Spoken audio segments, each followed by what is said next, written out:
Pentagon yeni dünya haritası, yeni haritası. Bak şimdi, savaş çıkan bölgelere bak, çoğunluk İslam dünyası. Bak şurası, hemen hemen tamamı. Şu bölgenin tamamı. Şurada çok bir şey yok ama şurada.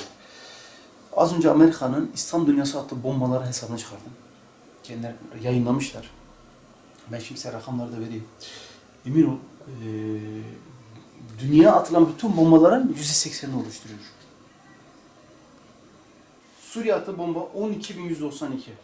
Irak attığı 12.000. Afganistan attığı 1300. Libya attığı 416. Yemen'e hepsi akıllı bombalar ha. 1 milyon dolarlık bombalar bunlar. Kruz füzeleri. 26.171 bomba atmış. Ya bu el bombası falan değil ha.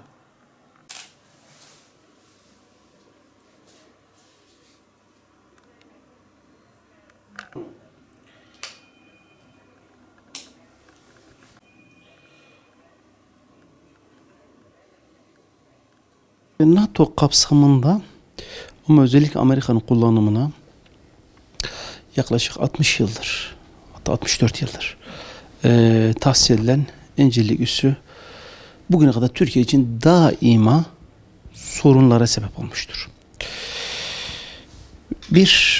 Amerika buradan kalkarak öncelikle Sovyetler Birliği'nin hava sahasını defalarca ihlal etmiştir ve Sovyetler Türkiye'yi tehdit etmiştir. Hem de atom silahlarla vurmakla tehdit etmiştir. Örneğin U-2 uçak krizi var. Bu U-2 uçak krizinde buradan kalkan uçaklar Pakistan üzerinden İran ve Pakistan üzerinden Sovyetler Birliği'ne ajanlık faaliyetleri kapsamında dahil oluyor. Ve bu nedenle açıkçası Sovyetler tarafından bu uçaklardan bir tanesi düşürülüyor. Ve bunun sonucunda Sovyetler dönem Kruşçev Türkiye şöyle tehdit ediyor. Diyor ki elimizde böyle bir uçak var.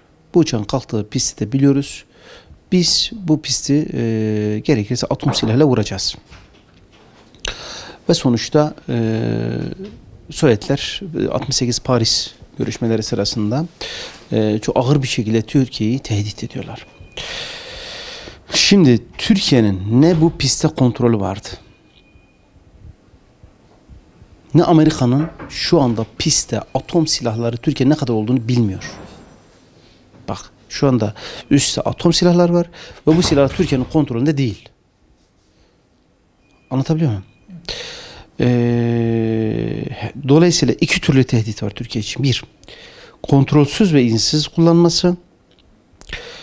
İki, komşularına karşı casus faaliyetinde bulunması. Üç, İncirlik Orta Doğu'nun tabiri caizse merkezidir. Ben 2 gün önce oradaydım. İncirliği askeri amaçla darbelerde de Amerika kullanmıştır. 15 Temmuz darbesi dahildir. Dolayısıyla bu üs mutlak manada kapatılmalıdır. Mutlaka. Şöyle söyleyeyim, Körfez Savaşı'nda Amerika Irak'ı bu üs üzerine perişan etti. Kuzey cephesiyle Saddam'ı yok etti. Bunun sonucunda kim karlı çıktı? Sadece Amerika. Kim helak oldu, perişan oldu? Biz. Kim milyarlarca dolar zarar etti? Biz. 15 Temmuz'da bu üstten kalkan tanker uçaklar ve diğer daha bilemediğimiz radar kontrol sistemleri bu ülkenin meşru iktidarına karşı kullanıldı. Ama en korkuncunu söyleyeceğim şimdi size. Bu üstte atom bombaları var. Bu atom bombaları gerçekten bizim kontrolümüzde mi? Ben emin değilim. Ben bu atom bombası silahlarının Türkiye karşı tehdit amaçlı olarak orada tutulduğuna inanıyorum. Yani bu silahların bize karşı kullanılmayacağından emin değilim. Ne kadar garanti altında olduğunu 15 Temmuz'da gördük. Tanker uçaklar Ankara'yı bombalayan F-16'lar yakıt taşıdı. Peki bu atom bombaları bize karşı kullanılmayacağında garantiniz var mı? Ve bunlar Amerika'nın silahları. Üste görev yapan komutan arkadaşlarım vardı. İncirlik'te ahlak dışı muameleler yapıldı Türk vatandaşlarına. Yılbaşlarında. Bu üs 65 yıl oldu. 52'den bugüne kadar. 1952'den bugüne 65 yıldır bu üs Türkiye'nin hangi menfaatine hizmet etti? Bana bir tanesini söyler misin? Şu anda Türkiye'de, Suriye'den Türkiye her türlü tehdit var. Buradan kalkan uçaklar niye Türkiye yardım etmiyor? Suriye 40 yıl boyunca terörü kucağında besledi. Bu üs niye Türkiye yardım etmedi? Bu üs Yunanistan'a karşı Kıbrıs'a niye iş yapmadı? Bu üs Türkiye'deki darbelere niye karşı durmadı? Sadece bu üs değil. Türkiye'deki bütün NATO üsleri mutlak manada kontrol altına alınmalıdır ve NATO unsurları Milli Savunma Bakanlığı'ndan uzak tutulmalıdır. Eğer gerçekten milli, bak bu kelimeyi çok net kullanıyorum, milli olmak istiyorsak NATO üyeliğini her an ondan çıkabilecek, bize tehdit olabilecek şekilde NATO unsurlarını enterne etmemiz lazım. Etrafını kuşatıp kontrol etmemiz lazım. Aksi takdirde Milli İstihbarat Teşkilatı da CIA'nin Türkiye şubesi olur. Türk Silahlı Kuvvetleri de CIA'nin bir şubesi gibi olur ve daima darbe yapar. 12 Eylül darbesinde Amerikan dediği gibi Our Boys'lar yaptı. Bu noktaya doğru gideriz. Şu ana kadar Türkiye İncirlik üzerinden net olarak bir sömürge muamelesi görmüş. 74 Kıbrıs Savaşı'nı hatırlar mısın? Amerika Türkiye'nin boğazlarını bombalamak tehdit etti. Hangi hakla tehdit ediyor? Türkiye'nin uyuşturucu ektiğini söylüyor. Afyon ekim diyor. Ben size şunu söyleyeyim. Ne zaman Türkiye, bakın çok altı kalem şimdi size söyleyeceğim. Bir, Küba füze krizinde Amerika Türkiye satmıştır. U-2 uçak krizinde Türkiye satmıştır. Johnson mektubunda Kıbrıs'a müdahalede Türkiye satmıştır. 12 Eylül'de Türkiye satmıştır. Körfez Savaşı'nda 90 yılındaki satmıştır. 2003'teki süreç Türkiye satmıştır. Bana bir Allah'ın kulu kalkıp şunu söyleyemez. Türkiye Cumhuriyeti Devleti gerçek bir müttefik olarak muamele görmüştür. NATO'nun ikinci büyük ordusu olduğunu söylüyoruz. Oysa onların gözünde Türkiye mankurt bir ülkedir. Çok net olarak söylüyorum. Türkiye tek başına yeni bir dünya düzeni kurabilecek yumuşak güç unsurlarına, potansiyele sahiptir. Maddi ve manevi sahiptir. Burada çok net, somut güç unsurlarımız vardır. Bir, coğrafyamız bize dosttur. Ekonomik kaynaklarımız hakeza. Nüfusumuz bir bütündür. Burada asla Şii ve Sünni diye bir şey yoktur. İslam ülkeleri bir bütündür. Tehditleri, dostları ve düşmanları da birdir. Burada mutlak manada Mısır, Türkiye, İran, Arabistan dörtlü bir masa zirvesi kurup başta Suriye meselesi olmak üzere bölgedeki bütün yabancı güçleri atacak şekilde bir işbirliği, güvenlik ve işbirliği teşkilatını kurmalıdırlar. Aksi takdirde hepsi perişan olacak. Evet, şimdi yetkililer şunu net olarak biliyor mu? Cumhurbaşkanı Erdoğan'ın Dalaman'dan kalkan uçağının koordinatlarının Amerika tarafından darbecilere, pilotlara verildiğini biliyor mu? Biliyor. Kesin biliyor. Bu ne demek ya? Siz bir ülkenin devlet başkanı öldürmeye gidiyorsunuz. Bu üssün üzerine yapıyor bunu. Bu üssün üzerine yapıyor. 64-5 yıldır bu ülkenin milletine karşı biz sömürge devleti mi olduk? Yoksa Rusya'ya karşı güvenliğimizi garanti altına mı aldık? Rusya'nın tehdidini de çektik. Hiç de ülke güvenliğimiz sağlanmadı. 10 yılda bir darbecilerin tamam bu üslerden çıktı.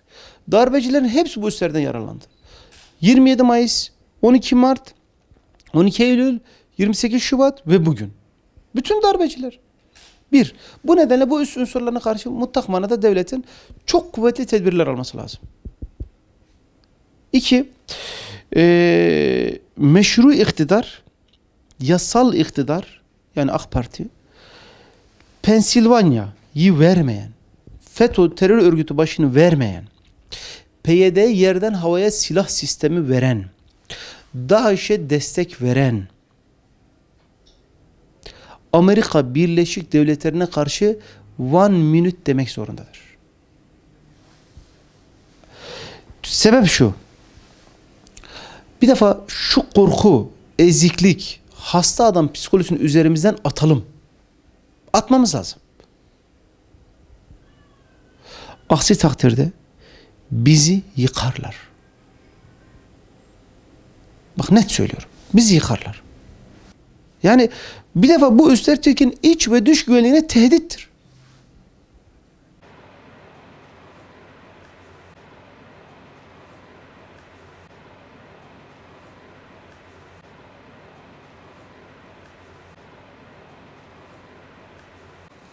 Türkiye'de kaç tane NATO, ABD üssü var diye şöyle bir yazılar şey yaptım. 1, 2, 3, 4, 5, 6, 7, 8, 9, 10, 11, 12, 13. 13 tane burada bir yazıda var. Adamlar ülkeyi işgal etmişler. Bazı yerlere 28 tane nokta var diyorlar. Gerekli olan tedbiri alırlar ve artık bu tür şeylere mahal kalmaz diyoruz. Ekonomik işgal,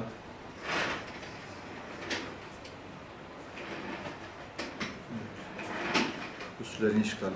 15 Temmuz darbesinden sonra FETÖ terör örgütünün başı Amerika'da beslendiği halde, korunduğu halde, Türkiye'ye iade edilmediği halde, NATO'nun yani İncirlik üssünün bu desteği açık bir şekilde söylendiği halde maalesef buna müdahale edilemiyor.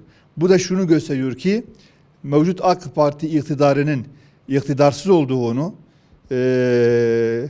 belki istediği halde ekonomik anlamda bağımlı olduğundan dolayı bunu kapatamadığını hepimiz açık sesli bir şekilde görüyoruz. Şu anda AK Parti iktidarı biliyorsunuz ki FETÖ ile bağlantısı var diye ta öğrencilik dönemindeki bir öğrenci evlerinde kaldığından dolayı bugün görevden alabiliyorsa, geçmişte irtibatı vardı diye, çaycıyı, çorbacıyı görevden alabiliyorsa, daha 2005'lerde, 2007'lerde ya Asya Bank'ta hesap açmış ya diyelim ki öğrenci evlerinde çocuğu okumuş, kendisi okumuş gibi bunları bile görevden alıyor iken açık ve net bir şekilde FETÖ'yü koruyan ve İncirlik'te uçaklara destek veren bir üssü kapatamaması Türkiye'nin aziyetidir. Türkiye'nin bağımsız olmayışını göstermektedir. Biz Saadet Partisi olarak Türkiye'nin gerçek anlamda bağımsız kalabilmesi için önce inancımıza ve değer yargılarımıza uygun bir neslin yetiştirilmesi lazım ki ABD ve onlara benzer diğer ülkelere malzeme olmasınlar, alet olmasınlar. İnançlı bir kadronun olması gerekir. Bu inançlı kadro Amerika'nın İslam coğrafyasındaki yapmaya çalıştığı plan ve projelere dur diyebilecek bir kadro. İkincisi yine Milli Görüş'ün, Saadet Partisi'nin bizim hep dile getirdiğimiz yerli üretimle Avrupa'nın, Amerika'nın ve diğer ülkelerin sömürü pazarı alanı olmaktan çıkartılıp tüketime dayanan bir toplum değil, üreten bir toplum haline gelmesi lazım. Ve yine uluslararası arenada İslam coğrafyasında akan kan ve gözyaşının dinmesi için muhakkak Türkiye, başta Türkiye, İran, Mısır ve Pakistan olmak üzere diğer ülkelerle bir araya gelip kendi sorunlarını konuşması ve İslam coğrafyasındaki problemleri kendi alanı çözmeleri lazımdır ki o zaman bu tür NATO ve benzeri örgütlere haydi çıkın diye bilsinler. Şu anda maalesef Türkiye hem kültürel anlamda işgal altında hem NATO ve ABD'nin birçok yerde takriben 28 noktada üsleri vardır. O şekilde de işgal altındadır. Ama biz kendi kendimizi kandırıyoruz. Biz bağımsız bir ülkeyiz. Biz istediğimizi yaparız diyerek ortaya çıkıyoruz. Halbuki istediklerini yapamıyorlar, yaptırmazlar. Bu zihniyete yani Batı menşeli, Batı zihniyetli iktidarlar hiçbir zaman İncirlik üssünü kapatamazlar. Sadece dillendirirler. Halkın tepkilerini belki gazını almaya yönelik bazı konuşmalar yaparlar. Tamam oğlum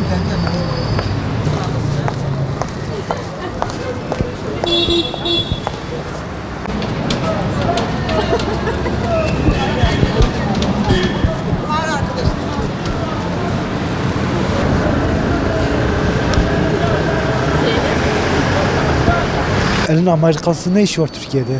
Derhal burayı bıraksınlar, kendi ülkelerine gitsinler. Amerika'nın, Almanya'nın ne işi var Türkiye'de? Türkiye'ye yardım etmeyen müttefik güçler bu savaşta Türkiye'nin yanında olduğunu söylemeleri halinde hiçbir şekilde yardım etmiyorlar. Bunun da kapatılması gerekir bence. Amerikan çıkarları neredeyse o tarafa gidiyorlar işte. Yetkililere daha sağlıklı, daha Türkiye'nin çıkarlarını kollayıcı politikalar izlemelerini söylerim yani. Amerika hiç kapatsa iyidir çünkü burası Müslüman bir ülkedir. Müslüman ülkeye yakışacak ne gerekiyorsa yapılmasıdır. Siz de biliyorsunuz, herkes de biliyor. İnşallah kapatılır. Bizimle sözde NATO'da müttefik ama Amerika'dan bir şey beklediğimiz yok. Ondan dolayı kapatılması bizim için Türkiye için daha avantajlı. Yani yıllardır Amerika'dan bizim çektiğimiz hiçbir ülke çekmemiştir. Bizimle dürüst değiller.